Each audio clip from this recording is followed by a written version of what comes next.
हम हाउसवाइफ के पास बहुत सारी ऐसी जिम्मेदारियां होती हैं। सुबह उठते ही हम दो पैरों पे खड़े हो जाते हैं। पूरा दिन बिना आराम के सबकी खुशी का ख्याल रखते हैं और बिना कुछ कहे सारा काम कंप्लीट करने के बाद जो दो चंद अपने लिए बचता है, हम उस पल को किस तरह से न्यूट्रलाइज करके अपना सीटेड फर्स्ट अटेम्प्ट में क्लियर कर सकते हैं।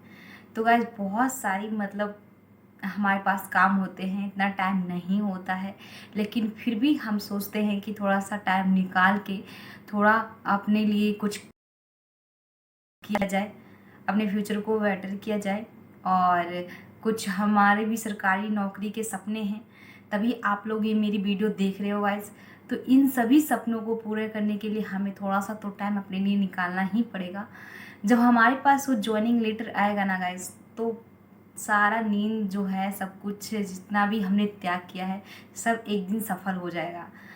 तो इसीलिए मैं बताने वाली हूँ गाइस कि हाउस वाइफ आप किस तरह से टाइम मैनेजमेंट करके अपना सीटेड फर्स्ट अटेम्प्ट में क्लियर कर सकते हो।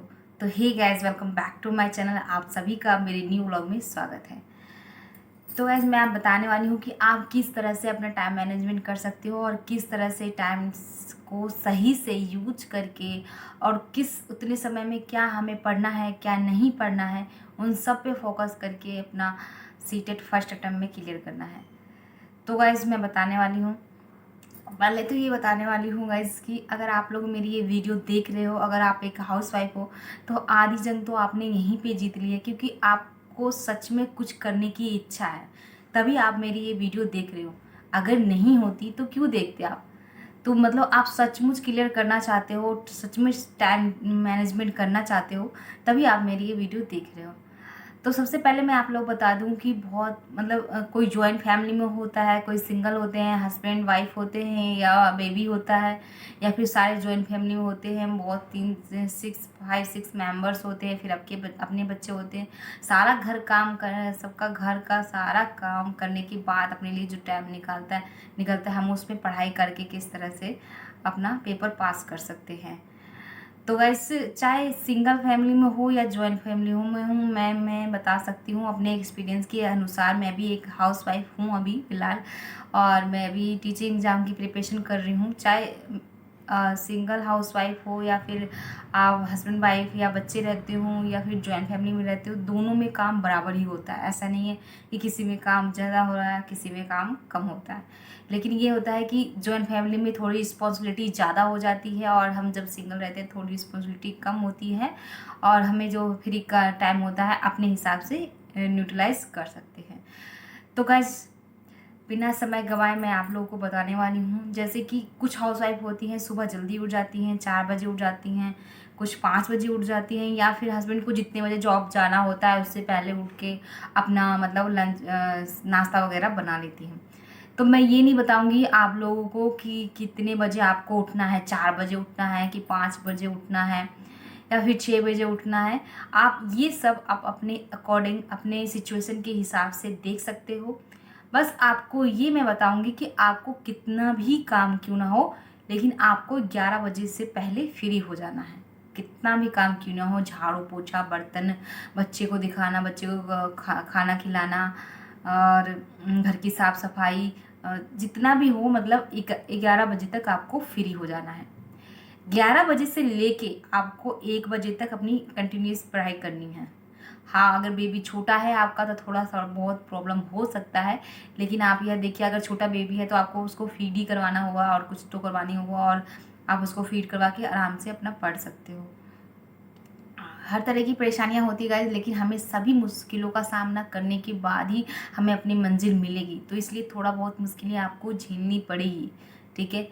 तो 11 बजे से लेके 1 बजे तक आप किसी तरह सोचिए कि मैं अपना पढ़ाई के लिए ही टाइम निकालूं।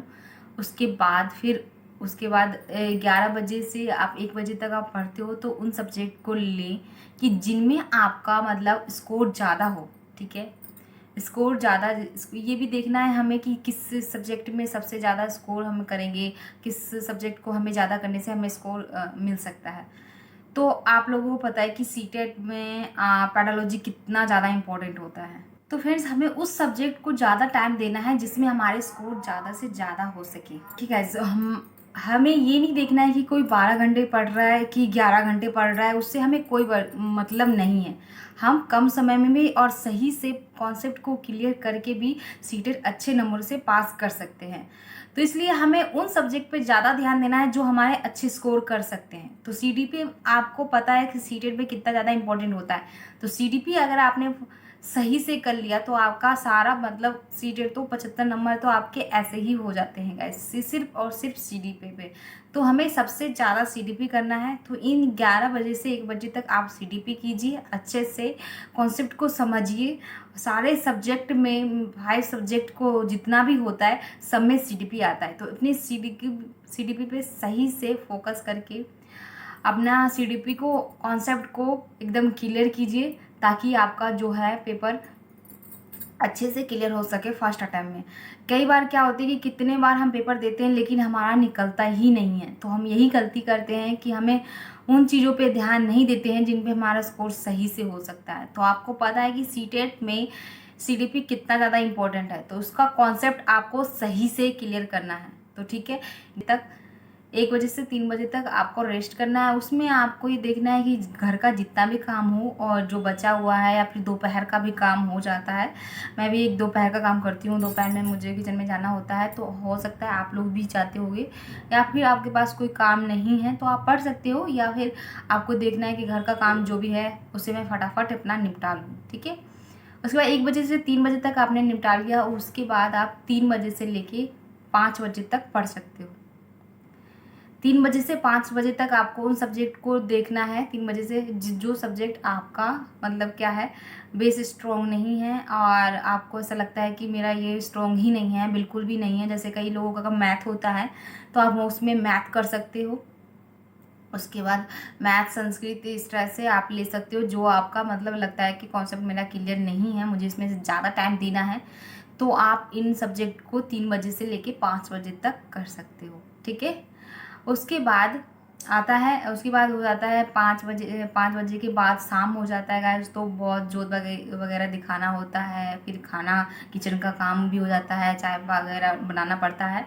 तो उस वजह से आप वहाँ पे आप इतना घर का सारा काम होने के बाद आप सोचिए कितने बजे तक आप रात को फ्री हो जाते हैं। कई फैमिली मेम्बर्स में ये होते हैं कि 9 बजे तक खाना खा लेते हैं, किसी में 10 बजे तक खाना खा लेते हैं।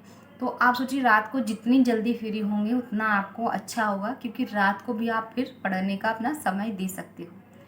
फिर रात को आप पढ़ने का समय दोगे, उसके बाद पढ़ने में जितना भी 3 घंटा 4 घंटा जितना भी निकालना है। 10 बजे से फ्री हो गए तो 10 बजे से लेके आप 12 बजे तक पढ़ सकते हो। 11 बजे फ्री हो गए तो 11 बजे से लेके आप 1 बजे तक पढ़ सकते हो। आपको ये देखना नहीं है यहाँ पे कि थकान हो रही है, मैं बहुत ज़्यादा थक गई हूँ और मुझसे नहीं हो पाएगा। नहीं गाइज, बिल्कुल भी गिव अप नहीं करना है कि हम एक हाउसवाइफ हैं, हमारे पास बहुत तरह की ऐसी रिस्पॉन्सिबिलिटियाँ होती हैं। और स्पेशली हम जब पढ़ रहे होते तो बहुत लोगों के ताने भी होते हैं कि कितनी फलाने की बहू इतनी पढ़ रही है फिर भी कुछ नहीं हो पा रहा है। तो उन सब को चुप करवाने के लिए आपको इतना स्ट्रगल करना ही पड़ेगा। जब आपके पास एक ज्वाइनिंग लेटर आएगा ना गाइस, तो आप खुद सबके मुंह बंद हो जाएंगे। तो आप ये मत सोचिए कि मैं 11 बजे तक पढ़ रही हूँ या फिर 1 बजे तक पढ़ रही हूँ, मैं थक गई हूँ, मैं सारा काम करने की, ये सब नहीं करना। आपने आपको बहाने नहीं देना है गाइस।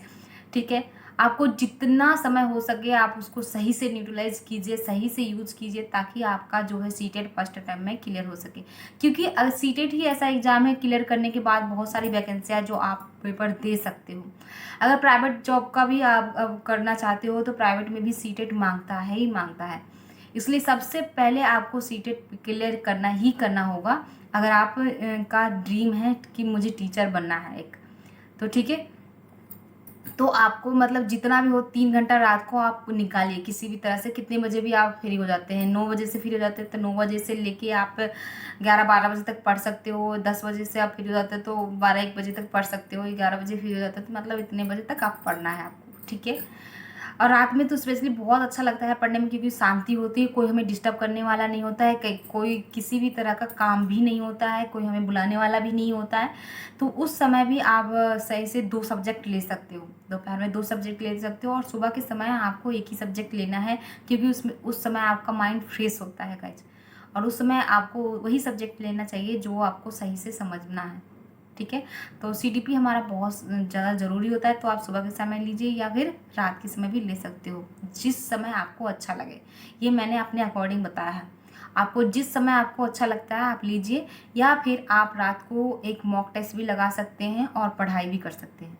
रात के समय आप मॉक टेस्ट भी लगा सकते हो, ठीक है, और आराम से, क्योंकि उस वजह हमें कोई डिस्टर्ब नहीं करने वाला होता है। सुबह के समय हमें बहुत सारी डिस्टर्बेंस होती हैं, बच्चे होते हैं, कभी सूसू कर दिया, कभी पोटी कर दिया, कभी कोई बुला रहा है, कभी वो काम हो गया, हज़ार तरह के ऐसे काम हो जाते हैं। तो रात को ही आपका अच्छा समय है कि आप मॉक टेस्ट वगैरह दे सकते हैं, आराम से आपको समझ में भी आएगा, ठीक है। क्योंकि अब हमारे पास आपके पास इतना समय नहीं है कि आपको वेस्ट करना है बिल्कुल भी। अब नींद को भी त्याग दीजिए, कुछ मंथ ही बचे हैं। अगर इन मंथ में अगर आपने कुछ भी पहले से कुछ भी प्रिपरेशन नहीं किया, अगर आपने इतने मंथ में भी सही से न्यूट्रलाइज कर लिया इन समय का, तो बहुत अच्छे नंबर से आपके 100% 120 से तो ऊपर ही आपके आ सकते हैं।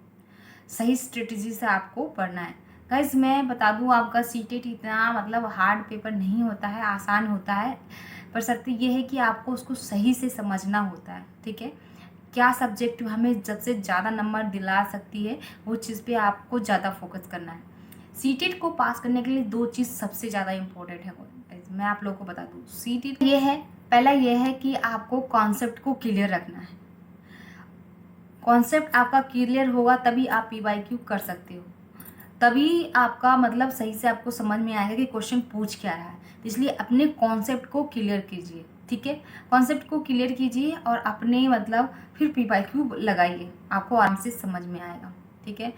और कॉन्सेप्ट को क्लियर कीजिए, फिर PYQ लगाते रहिए, जितना लगाओगे उतना ज़्यादा आप लोग को इम्पोर्टेंट होता है। कुछ लोग होते हैं जिनके पहले से कॉन्सेप्ट क्लियर होते हैं, पढ़े होते हैं, मैथ अच्छी होती है, इंग्लिश भी अच्छी होती है, पेडोलॉजी को थोड़ा बहुत समझना होता है, तो वो तो बिना पढ़े ही, बिना मॉक टेस्ट लगाए ही अपना मतलब पेपर निकाल लेते हैं। लेकिन अगर आप लोग कुछ भी नहीं पढ़े हो, आपको समझ में नहीं आ रहा है, पहली बार पेपर दे रहे हो, तो आप ऐसा कर सकते हो, ठीक है। जिस तरह से मैंने अगर बताया है, अगर आपने ऐसा कर लिया तो आपका अच्छे नंबर से सीटेट क्लियर हो सकता है, ठीक है। आई होप आपको मेरी जितनी बात मैंने बताई आपको समझ में आई होगी। अगर आपको समझ में आई है, अगर कुछ भी मतलब ऐसा लगा है कि मैम आपने ये नहीं बताया, वो नहीं बताया, या फिर मुझे आप लोग कुछ राय देना है, तो आप दे सकते हो कमेंट में। और अगर वीडियो अच्छी लगी हो तो लाइक शेयर सब्सक्राइब कर दीजिएगा और कमेंट करके अपनी राय ज़रूर बताइएगा। तो गाइज़ मैं यहाँ पे एक और चीज़ बता दूँ, आप लोग बहुत सारे कमेंट आ रहे थे मेरे पास कि मैम नोट्स कहाँ से लें, नोट्स कहाँ से लीजिए, मुझे भी नोट्स लेना है, मुझे भी नोट्स लेना है, आपके बहुत सारे ऐसे सवाल आ रहे थे। तो गाइज़ मैं आप लोगों को बता दूँ कि हिमांशी मैम का यानी लेट्स लर्न में टेलीग्राम पे आप उनका है जो नोट्स फ्री अवेलेबल है, आप वहाँ से निकाल के प्रिंट आउट निकलवा सकते हो। आपको अगर सचिन सर का लेना है तो वहाँ पे आप सचिन सर के ऐप पे जाइए, या फिर गूगल पे भी सर्च करोगे सचिन एकेडमी करके, तो उनका वहाँ पे लिंक आ जाएगा, आप वहाँ से भी उनका नोट्स ले सकते हो सीटेट का, ठीक है। तो अगर मैंने यहाँ पे बता दिया है नोट्स आपको कहाँ से लेना है, ठीक है।